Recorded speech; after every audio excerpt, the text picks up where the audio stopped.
Hey everybody, my name is Danny Dumas, and this is the Earn Your Title podcast. I'm following up on my last podcast, which was things that I wish I would have known when I graduated, and I think that podcast turned out really well, and this is the follow-up is some skills that I wish I had, some skills that I definitely had to acquire the hard way where I'm messing things up. And today, while it seems very simple, I think a lot of guys struggle with this, and that's doing laundry. I know I didn't know how to do that. I bought a house. I lived on my own, and I knew you put clothes in the washing machine and then you put them in the dryer. I didn't know for how long or why or when or how to make that work, how to not shrink things. I didn't understand any of that, and through trial and error, I figured this out. I recently just did a little bit of research to try to get like the expert opinion, and I came across this book called The Laundry Love, which was interesting. I listened to another podcast. My favorite podcast is The Art of Manliness. And they have this guy, Patrick Richardson. He wrote this book, and he has his whole career is doing laundry. He doesn't own a laundromat, but he sells soaps and things. And it was very interesting. And I was doing something right, and I was doing some things wrong. And I wanted to share that with you because for two reasons. One, we need to know how to do our laundry. But two, as a husband, specifically as a husband, I don't want my wife to have any responsibilities that I don't know how to do. Now, me and my wife, we do split up chores. I don't think in my 19 years of being married that she's ever cut the grass. I don't ever think she's ever used a weed whacker. I can't remember a single time she's ever did that. And I'm totally okay with that. She does 95% of the laundry. And that's we've just broken it up like that. She does that, and I cut the grass, and I do some other things. But one thing when I started my marriage, I didn't want to be the kind of guy whose wife felt like they adopted another kid. And I think that's a toxic behavior, and I try not to use that word loosely. There's two things that can happen. One, you have a wife who just treats their husband like a kid no matter what, and he didn't deserve it. And that's wrong. That is wrong. So if there's any women listening to this, if you're treating your husband like one of your kids, like you adopted a kid instead of gotten married, that's disrespectful. That's rude. That being said, I've worked with some guys who have earned the title of kid, boy, instead of husband, father. They act like their spouse is their mom, and that's disrespectful. That is rude, and that is a toxic way of thinking that this woman in your life that you chose to come together and create this magical marriage and family, that you're going to let her act like your mom. That's wrong. So that brings me to the skill of doing your laundry. How do you do that? So I learned a few things when I just listened to that podcast about the book Laundry Love, and I kind of knew this first part, and this is actually really encouraging, and it's very helpful. You don't need to wash every article of clothing as soon as you wear it. I know, it's mind-blowing, right? Now, the way he distinguished it, if you wear it directly against your skin and it's designed like underwear and socks and t-shirts, underwear, socks, and t-shirts, those are the things that you should wash every time. If they're like physically, tightly touching you, you should not be wearing them more than once. So don't be gross. Wear your underwear once, wear your socks once, wear your t-shirt. Now, I will tell you a funny story.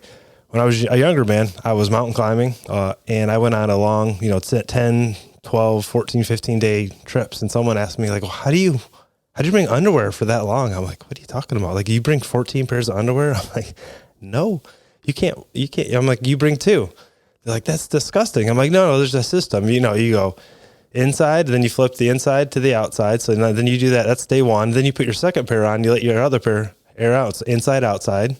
So that gets you 4 days. And the other one has been, not on you for 2 days, and it airs out. You just do inside and outside, inside, outside, and you just keep going. And, it is what it is. And they thought that was gross. And it is a little bit, but that's the nature of being out in the woods. I'm not talking about that. I'm talking about in your day-to-day life, your socks, underwear, t-shirts, things that hold tightly to your body, come in full contact with it.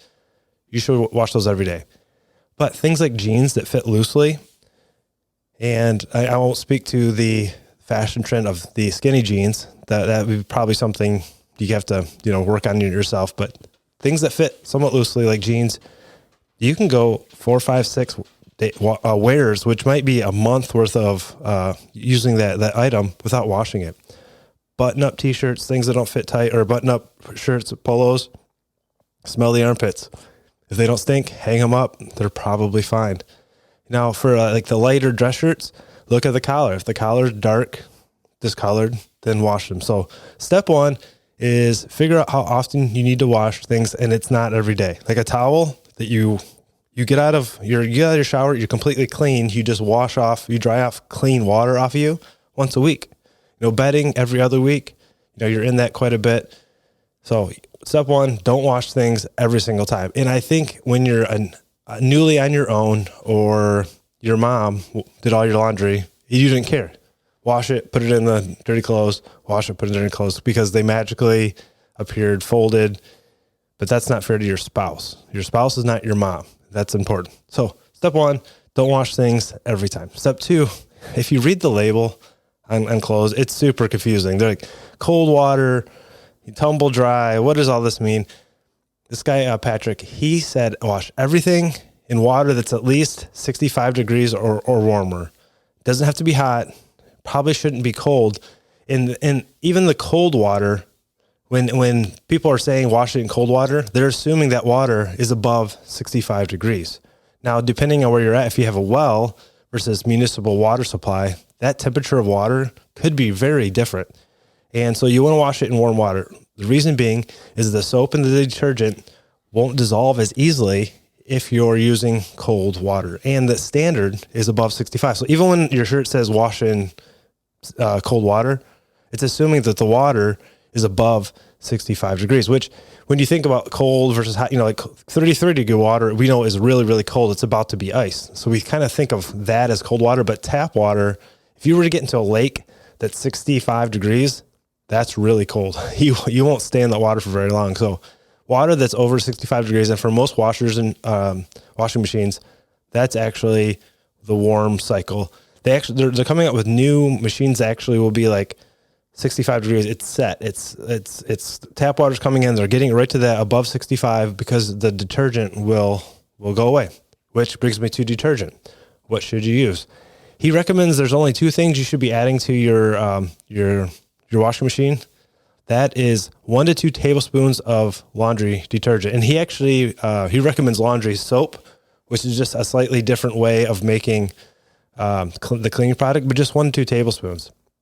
The soap is just a bonus. The clothes getting in the washing machine and spinning around and moving and falling over the top of each other, that's what's cleaning the clothes. The mechanical action of the moving water in the falling clothes, that's what's cleaning it. The detergent is just allowing the water to break down the oils and the sweat and the things that are the grime inside the clothes. So you don't need a lot. So you might think, well, if you read the label, it has, cups of water or of detergent. Well, they're trying to sell detergent, right? The more you put in, the better it is. So he would recommend the warm cycle, 1 to 2 tablespoons of whatever cleaning product you would use. And he recommends laundry soap, which is different than laundry detergent. And then the shortest wash cycle there is. He thinks that his opinion was that we're over washing our clothes, which it doesn't get them more clean, but it does break them down quicker. We live in a society that has really cheaply made clothes. And, without getting too much of the ethics, the fast fashion of this world is you buy something, you wear it for 1 season, and you throw it away because it's no longer good. 1, because it wasn't made well. 2, it was probably made somewhere with very poor working conditions, maybe child labor, things like that. So there's an ethical side. But if you're buying something and you can decrease the amount of time it's being agitated and moved through the water, you could wear it for much longer, which is financially good. It's good for the environment. It's just good all the way around. So wash it warm, wash it on the quickest cycle that your washing machine has.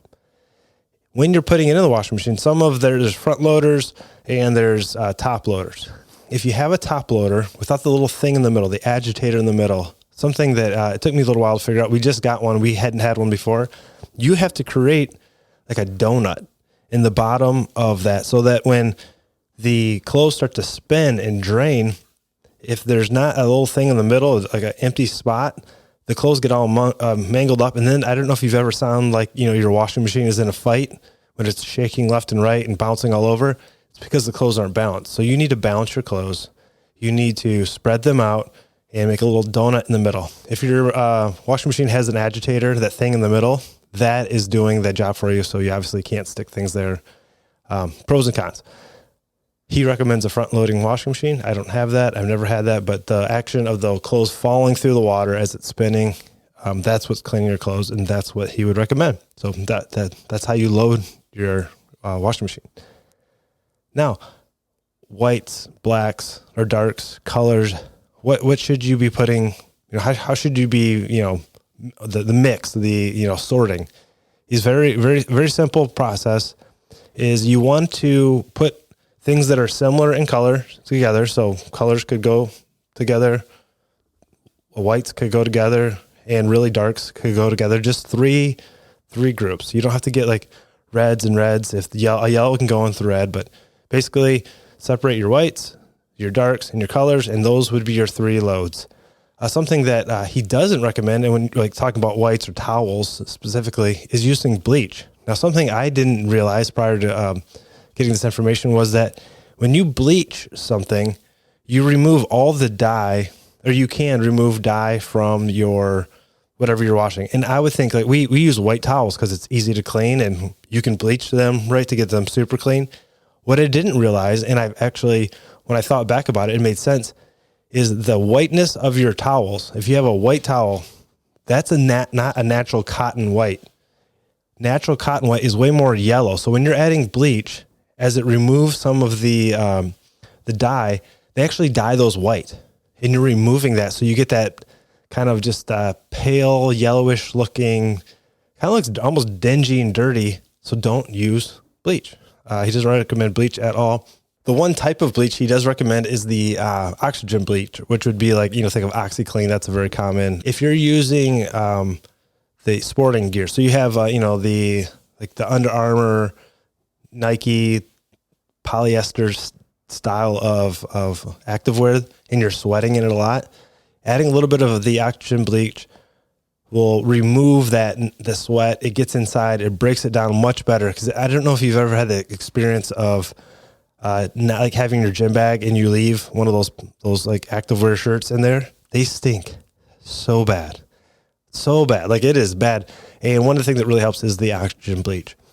Get a little bit in that as you're washing, and it makes all the difference. So now we've washed our clothes, we've separated the right ones, we've used the right temperature water, and his statement is you can wash anything, which, we have I have suits and things that I always take to dry clean, and I really don't understand the dry cleaning process. It's still wet. It's just controlled moisture, and there's some chemicals they put in there. You could technically wash anything as long as you dry it correctly. Now, let's say you've got a cashmere sweater, and that is obviously dry clean only. He's like, you can wash it. The key is you want to put it into a mesh bag and get it really tight so it's like a ball held together, and then don't dry it. You want to air dry those types of things, but you can wash just about anything, which I thought was pretty cool. Second, we've washed things, now we need to dry them. That is where the tag comes in handy. If it says, air dry only, that's probably something you need to air dry. Any sweaters, things that can, like the natural fibers, drying them. The other benefit of letting things air dry is that it is way more gentle on your clothes. Talking about, letting them last longer so clothes can, not wear out, and you're saving money, saving the environment, all those good things.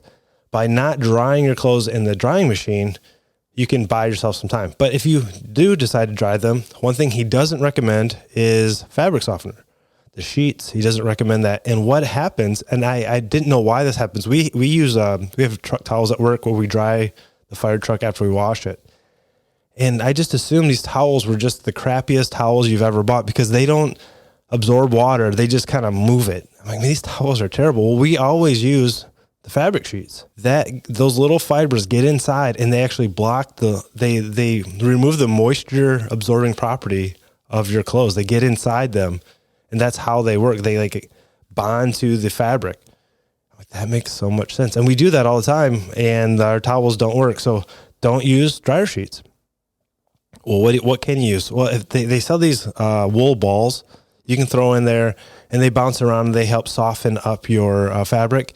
If you like the smell of whatever the dryer sheets smell like, you can take some essential oils, put them in the ball that is inside your dryer, and those will bounce around. It won't damage your clothes, but it shouldn't make them smell, whatever, eucalyptus or whatever, mint, peppermint, whatever it is you'd like to smell your clothes to smell like. You can try that out. So I thought that was interesting. The other thing, if you have a problem with static, you can take a ball of aluminum foil, ball it up and throw it in there, and that takes care of all the static. It bounces around. You can use it for multiple drying cycles. Eventually, it will get really, really small and throw it away.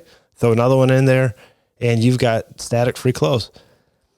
I thought that was pretty cool. I learned a lot, and I hope you have as well. As men, as husbands, as fathers, we need to be capable. And maybe you grew up in a household where your dad didn't do any of that, and that's okay. If you and your wife have broken that down into responsibilities and that is not your responsibility, awesome, good for you. But I think we should be able to do all of it. Your wife's going to get sick.